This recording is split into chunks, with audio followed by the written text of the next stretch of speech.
So I thought that the one thing these open mic nights have been missing is a bit of Bible readings. So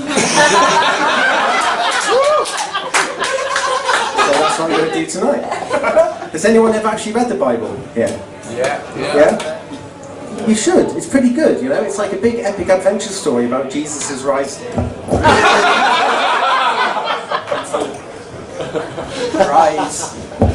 About Jesus' rise to power. Okay, so as you probably know, he started off as a carpenter, and then he got into catering, which he was much better at. And it was actually, he was doing the catering for a wedding when he did one of his miracles. Jesus went to his van to get some barrels of wine he had made the previous week, and gave the guests wine instead of water. The guests were amazed and had not tasted such wine before.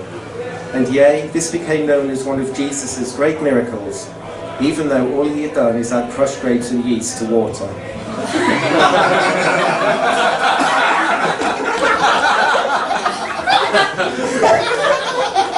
So Jesus was still frustrated. He hadn't really found his calling in life. So he went into the desert for 40 days and 40 nights, sort of like a mini gap year, to try and find himself.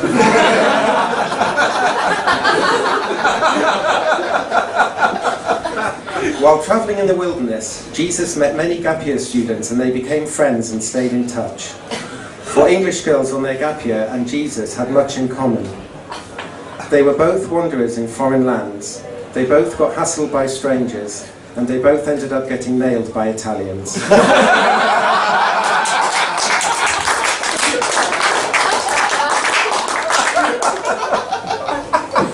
During his gap year, Jesus wandered into a small bookshop and picked up the book Magic Tricks for Dummies. And so it came to be that Jesus discovered magic.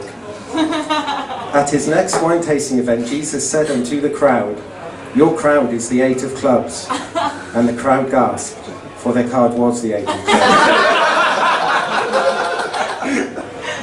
Jesus recruited 12 of his friends from the open mic circuit to help him with his magic tricks. He really wanted 12 dwarves, but none were available.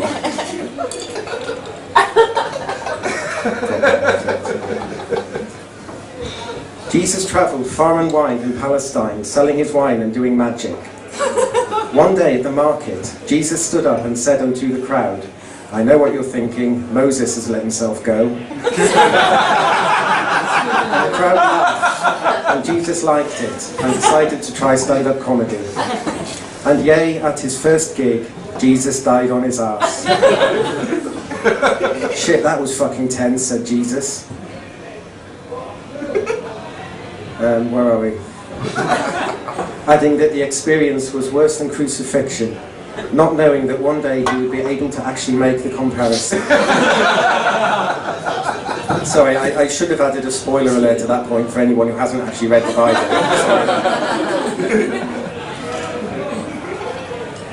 And yea, Jesus went on a comedy course and was taught that ideally an act should be recognisable by their silhouette alone. So Jesus grew out his mullet, ditched his skinny jeans for robes, and started carrying a staff. He worked on his material and improved his act. And yea, on his 50th gig, Jesus smashed it.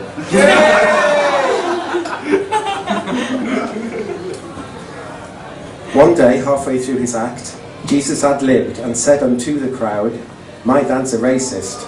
And to Jesus' surprise, the crowd laughed, for they wanted to show how liberal they were. Jesus thought unto himself, "I'm onto something here." And yea, Jesus toured Palestine, telling gags about how all donkey-drawn carriage drivers were racist. And the crowds fell about in hysterics, despite it not being funny, and the Holy Land not being a racist society at the time. But Jesus gave not a shit, for he was getting laid, and had also recently earned his brown wings. He did not use a condom, for AIDS was not a problem, as no one had yet fucked a monkey. Although David of Blaine had thought about it. Jesus was ruthless in his rise to the top.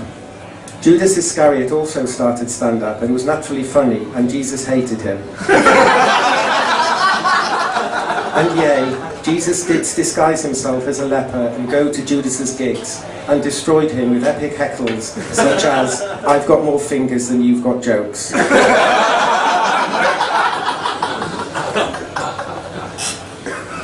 As Jesus was dying on the cross, he kept his sense of humour.